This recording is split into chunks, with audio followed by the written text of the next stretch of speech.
ஆங்கில புத்தாண்டு நல்வாழ்த்துக்கள். அனைவருக்கும் வணக்கம். இந்த ஆங்கில புத்தாண்டு பார்த்தீங்கன்னா, ஆங்கில புத்தாண்டுல இந்த உலக மக்களாகிய நம்ம அனைவருக்கும் சரிங்களா எத்தகைய சிறப்பான பலன் இருக்க போகுது அப்படின்னு பார்ப்போம். இந்த ஆங்கில புத்தாண்டு வியாழக்கிழமை ரோஹிணி நட்சத்திரம் தொடங்குது. அப்படின்னு பார்த்தீங்கன்னா ரோஹிணி நட்சத்திரம்னாலே சந்திரன் தான். சந்திரன் உச்சமாகக்கூடிய ஒரு இடம் ரோஹிணி நட்சத்திரம் சொல்லலாம். இந்த காலகட்டத்தில் நம்ம ஆங்கில புத்தாண்டு வர்றதுனால அனைத்து உலக மக்களுக்கும் எத்தகைய சிறப்பான பலன்கள், எத்தகைய பாதக சூழ்நிலைகள் இருக்குது அப்படின்னு பார்ப்போம். ஆங்கில புத்தாண்டுல பார்த்தீங்கன்னா இந்த அரசியல் அப்படின்னு எடுத்துக்கிட்டோம்னா, ஏன்னா அரசியல் பார்த்தீங்கன்னா நிறைய பிளவுகள் ஏற்படுவதற்கான ஒரு காலகட்டமாக இந்த 2026ஆம் ஆண்டு இருக்க போகுதுன்னு சொல்லலாம். பல கட்சிகள் சிதறி போகக்கூடிய ஒரு காலகட்டமாகவும், ஆட்சி அமைத்துள்ள கட்சி மீண்டும் ஆட்சி அமைவதற்கான ஒரு சாத்திய கூறாகவும் இந்த ஆங்கில புத்தாண்டு இருக்க போகுதுன்னு சொல்லலாம். அதற்காக அவர்களுக்கு வாழ்த்துக்களையும் தெரிவித்துக் கொள்கிறோம்.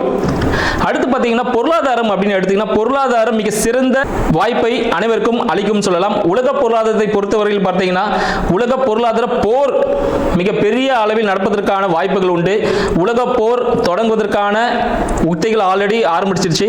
இது மிக உச்சத்தை எட்டக்கூடிய ஒரு காலகட்டமாக இந்த 2026 அமைய போகிறது. மேலும் பார்த்தீங்கன்னா இந்த எண்ணெய் சம்பந்தப்பட்ட பொருட்கள் விலை ஏறுவதற்கான சாத்தியக்கூறுகள் அதிகமாக உள்ளது. எண்ணெய்னாலே நீங்க கச்சா எண்ணெய் எடுத்துக்கலாம், அதை எடுத்தீங்கனாலே டாப் லெவலில் போக போகுது. அதனால தங்கம், வெள்ளி மிக உயர்ந்த இடத்தை அடைய போகுதுன்னு சொல்லலாம். பொருளாதாரத்தில் மிகப்பெரிய ஒரு மாற்றத்தை ஏற்படுத்த போகுதுன்னு சொல்லலாம். இதனால இந்தியாவில் என்ன இருக்கும் அப்படின்னு பார்த்தீங்கன்னா, இந்தியாவில் பல நாட்டிலிருந்து பல பேர் முதலீடுகளை செய்வதற்கான ஒரு வாய்ப்பாக இந்தியா அவங்களுக்கு வழிவகுக்கும் சொல்லலாம். இதனால இந்தியாவோட பொருளாதார முன்னேற்றம் மிகவும் சிறப்பானதாக இருக்கும் அப்படின்ற விஷயத்தையும் நம்ம தெரிஞ்சுக்கலாம். பொருளாதார ஈர்ப்புக்காக பல்வேறு சலுகைகளை அரசாங்கமும் தனியார் நிறுவனங்களும் வழங்குவதற்கான வாய்ப்புகள் அதிகமாக இருக்குன்னு சொல்லலாம். இது மட்டும் இல்லாமல் பார்த்தீங்கன்னா வான்வழி தாக்குதல்கள் அதிகரிக்கும். வான்வழி போர், வான்வழியான விபத்துகள் அதிகமாக நடக்கக்கூடிய ஒரு ஆண்டாக இந்த மாதம், இந்த 2026ஆம் ஆண்டு திகழ போகிறது. கடல் சார்ந்த போர்களும் அதிகரிக்கக்கூடிய ஒரு காலகட்டம். இந்த காலகட்டத்தில் பார்த்தீங்கன்னா இந்த ஒரு வருட காலத்தில் நிறைய ரயில் சம்பந்தப்பட்ட விபத்துகள், கனரக வாகனங்கள், மலை பிரதேசங்களில் பார்த்தீங்கன்னா இந்த பாறையில உருண்டு விழும் பாருங்க. ஸோ அது மாதிரியான விபத்துகள் நிறைய ஏற்படுவதற்கான வாய்ப்புகள் உண்டு. அழிவுகள் கொஞ்சம் கண்டிப்பாக இருக்குன்னு சொல்லலாம். அடுத்து பார்த்தீங்கன்னா இந்த கடல் வழி சொல்லியிருந்தேன், கடல் வழியிலையும் போர்கள் நடப்பதற்கான வாய்ப்புகள் உண்டு. கடல் சார்ந்த உணவுகள் மூலமாக புதிய நோய்கள் ஏற்படுவதற்கான ஒரு காலகட்டமாக இருக்கு. மறைமுகமான நோய்கள் உருவாவதற்கான ஒரு காலகட்டம் சொல்லலாம். அடுத்து பார்த்தீங்கன்னா விவசாயம் எடுத்துக்கிட்டா, பொருளாதாரத்தில் விவசாயம் மிக சிறப்பான ஒரு விளைச்சலை தரக்கூடிய ஒரு ஆண்டாக இந்த மாதம் விளங்க போகிறது. இந்த ஆண்டு முழுவதுமே பார்த்தீங்கன்னா விவசாயம் நல்லபடியாக இருக்கும். வெயில் மிகவும் சுட்டெரிக்கக்கூடிய ஒரு இடமாக இந்தியா இருக்கும். சரிங்களா, இந்தியாவில் பார்த்தீங்கன்னா வெயில் ரொம்ப அதிகமான ஒரு தாக்கத்தை ஏற்படுத்தும் சொல்லலாம். மழையின் அளவு சற்று குறைவாக இருக்கும். இதனால் வெயில் காலங்களில் பல்வேறு நோய் உபாதைகளுக்குரிய மக்கள் ஆட்படுவார்கள் அப்படின்ற விஷயத்தையும் சொல்லலாம். பல்வேறு நிதி நிறுவனங்கள் லாபம் அளிக்கக்கூடிய வகையில் பல்வேறு சலுகைகளை அளிக்கும். இதனால் நம்பி யாரும் ஏமாற வேண்டாம். அந்த சலுகைகள் நம்பி நீங்க சேரும் பொழுது கண்டிப்பாக மோசடிகள் நடைபெறுவதற்கான வாய்ப்புகள் உண்டு. வங்கி மோசடி நடைபெறுவதற்கான வாய்ப்புகள் உண்டு. மேலும் வங்கி மற்றும் ரியல் எஸ்டேட் துறை, சரிங்களா, ரியல் எஸ்டேட் துறையிலும் பார்த்தீங்கன்னா ஒரு சில வீழ்ச்சிகள் ஏற்படும் அப்படின்னு சொல்லலாம். ரியல் எஸ்டேட் துறையில் போனீங்கன்னா வீழ்ச்சிகள் ஏற்படுவதற்கான வாய்ப்புகள் அதிகமாக உள்ளது. இதற்கு அரசாங்கத்தில் சிறிய பிளவுகள் ஏற்படும். சரிங்களா, ஆட்சியில் இருக்கும் சிறிய பிளவுகள் ஏற்படும். அது சரி செஞ்சு திருப்பி அவங்கள தான் ஆட்சியிலையும் இருப்பாங்க. தற்பொழுது இந்த 2026ஆம் ஆண்டு நமது 12 ராசிகளுக்கும் எத்தகைய சிறப்பான சாதக பாதக பலன்களை தரப்போகுது என்று நம்ம பார்ப்போம். வீடியோக்குள்ள போலாம் வாங்க.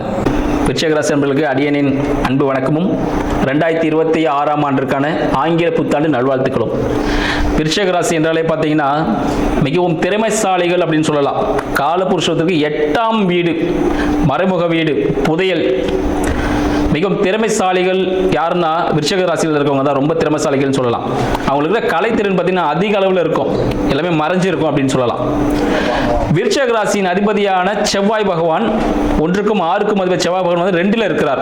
பிரச்சனைகள் மூலமாக வருமானம், இந்த மெடிசன் துறையில் இருக்கவங்க, மெடிக்கல் லைன்ல இருக்கவங்க, இன்சூரன்ஸ் துறையில் இருக்கவங்க, காப்பீடு நிறுவனம், போலீஸ், கோர்ட்டு கேஸ், ஆய்வுத்துறை, சரிங்களா, தொல்லியல் துறை சொல்றாங்க பார்த்தீங்களா, இது போல துறையில் இருப்பவர்கள் இந்த காலகட்டம் உச்சத்தை அடையக்கூடிய ஒரு காலகட்டம். காலகட்டம். இவங்க தான் அந்த இடத்துல டாப்பாக இருப்பாங்க. அதன் மூலியமாக அவங்களுக்கு வருமானம் கிடைக்கக்கூடிய ஒரு ஆண்டாக 2026ஆம் ஆண்டு திகழ போகுதுன்னு சொல்லலாம். ஏன்னா அதே இவங்க தொழிலவும் செய்வாங்க. தொழில் அப்படிதான் அமையும். ஏன்னா 10ஆம் அதிபதி சூரிய பகவான் பார்த்தீங்கன்னா 2ல் இருக்கிறார். ஸோ தொழிலின் மூலம் ஒரு வருமானம் கிடைக்கணும், குடும்ப தொழில் ஒன்று ஆரம்பிக்கணும் ஒரு விஷயம் இருக்கு. 2026ல் குடும்பம் சார்ந்த ஒரு தொழில் அமையும், சுய தொழில் அமைவதற்கான வாய்ப்புகள் விருச்சிக ராசி நண்பர்களுக்கு இருக்குன்னு சொல்லலாம். மேலும் 2க்கும் 5க்கும் அதிபதி குரு பகவான் 8ல் இருக்கிறார். ஆண்டின் தொடக்கத்தில் 8ல் இருக்கிறார். அப்ப 2, 5 அப்ப பார்த்தீங்கன்னா குடும்பத்தின் மூலமாக மன மகிழ்ச்சி, சரிங்களா, குலதெய்வ வழிபாடு இதெல்லாம் கொஞ்சம் தடைப்பட்டிருக்கும். சிறிய தடைகள் இருப்பதற்கான வாய்ப்புகள் உண்டு. குலதெய்வ வழிபாடு மேற்கொள்ளுங்கள். 2, 5, 8ல் இருக்கும் மறைமுக வருமானம் கிடைப்பதற்கான வாய்ப்பு உண்டு. இன்கேஸ் வீடுனா வாடகை வரலாம், இல்லை வண்டி இருந்தால் நீங்கள் அதை டிராவல்ஸ் மாதிரி விட்டு அது மூலமாக லாபம் வரலாம். இல்லை ஏதாவது இன்வெஸ்ட்மெண்ட், ஷேர் மார்க்கெட் இதெல்லாம் இன்வெஸ்ட்மெண்ட் என்ன பண்ணியிருந்தீங்கன்னா அது மூலம் ஒரு மறைமுக வருமானம், திடீர்னு ஒரு புதையல் கிடைக்குது அப்படின்னு சொல்லலாம். இந்த காலத்தில் புதையெல்லாம் கிடைச்சாலும் அது கவர்மெண்ட்டை கொடுத்துருங்க, சரிங்களா. ஏன்னா விருச்சிக ராசிக்காரர்கள் ரொம்ப நேர்மையானவங்க. புதையலுக்கான முக்கியமான ஒரு ராசிக்காரர்கள் அவங்க தான். அதனால் அவங்க கவர்மெண்ட்டை கொடுத்துருவீங்க நல்லாவே தெரியும். திடீர்னு ஒரு ஜாக்பாட் கிடைக்கும், கம்பெனியில் ஒரு போனஸ் கிடைக்கிற வாய்ப்புகள் உண்டு, கம்பெனியில் ஒரு ப்ரமோஷன் கிடைக்கிற வாய்ப்புகள் இந்த ஆண்டு 2026ஆம் ஆண்டு உங்களுக்கு சாதகமாக இருக்கு அப்படின்னு சொல்லலாம். இதுல 3ஆம் அதிபதி 3க்கும் 4க்கும் அதிபதியான சனீஸ்வர பகவான் 5ல் இருக்கிறார். அப்ப உங்களோட புதிய முயற்சிகள், வீடு வண்டி சார்ந்த விஷயங்கள் எல்லாமே உங்களுக்கு லாபகமாக அனுகூலமாக அமைவதற்கான வாய்ப்புகள் உண்டு. கண்டிப்பா குழந்தை பேர் ஏற்படுவதற்கான வாய்ப்புகள் உண்டு. ஆண் குழந்தை பிறப்பதற்கான வாய்ப்புகள் அதிகம் இந்த காலகட்டத்தில். அந்த ஒரு நல்ல ஒரு செய்தி, உங்களோட வம்சம் விருத்தியாகக்கூடிய ஒரு காலகட்டமாக இந்த 2026 திகழ போகுது அப்படின்னு சொல்லலாம். சரிங்க ஐயா, இன்னும் எனக்கு கல்யாணமே ஆகலை, கல்யாணம் ஆகுமா, நிறைய வருஷமா வெயிட் பண்ணிட்டே இருக்கிறேன் அப்படின்னு கேட்கறது நல்லாவே தெரியுது. 2026ஆம் ஆண்டில் விருச்சிக ராசியின் 7ஆம் அதிபதியான சுக்கிர பகவான் 7க்கும் 12க்கும் அந்த சுக்கிர பகவான் எங்க இருக்கிறாரு? 2ல் இருக்கிறார். அப்போ உங்களுக்கு தேவையான இணை வாழ்க்கை துணை எங்க இருப்பாங்க பார்த்தீங்கன்னா, உங்க ஃபேமிலிக்குள்ளேயே தேடக்கூடாது. உங்க ஃபேமிலி விட்டு வெளியே இருக்க ஒரு ஃபேமிலியில இருந்தால் கிடைக்கும். வெளியூர், வெளிநாடு, வெளி மாநிலம், இது மாதிரி அட்ரஸ் வேற்று மதம், வேற்று ஜாதியா இருக்கிறதுக்கான வாய்ப்புகளும் உண்டு. ஸோ அப்படி தேடினீங்கன்னா உங்களுக்கு குடும்பம் அமையும். நீங்க குடும்பத்துக்குள்ளேயே தேடி இருந்தீங்கன்னா தேடிக்கிட்டே இருக்க வேண்டியதுதான். அதனால விருச்சிக ராசி அன்பர்கள் திருமணத்திற்கான காலமாக இந்த 2026 திகழ போதுன்னு சொல்லலாம். ஸோ அடியேன்னு சொன்ன அந்த குறிப்புப்படி தேடினீங்கன்னா கண்டிப்பா திருமணம் முடிஞ்சிடும். 2026ல் 27ல் குழந்தை பிறந்துடும். அது மாதிரியான ஒரு விஷயம் இருக்கு, சரிங்களா. அதனால இந்த காலகட்டத்தை கண்டிப்பாக பயன்படுத்துங்க. மேலும் பார்த்தீங்கன்னா இந்த விருச்சிக ராசி அன்பர்களுக்கு 8ஆம் அதிபதி 8-11 மறைமுக சுகம், சரிங்களா. இல்லை பார்த்தா ஆன்மீக தேடல்னு வச்சுக்கலாம். ஆன்மீகம் சார்ந்த தேடலில் ஈடுபடும் பொழுது உங்களுக்கு ஞானம் கிடைக்கும். ஸோ அதற்கான அதிபதியான புத பகவான் 2ல் இருக்கிறார். ஸோ குடும்பத்தில் இருக்கிற சில விஷயங்கள் உங்களுக்கு பிரச்சனை கொடுத்து ஞானத்தை ஏற்படுத்தும்.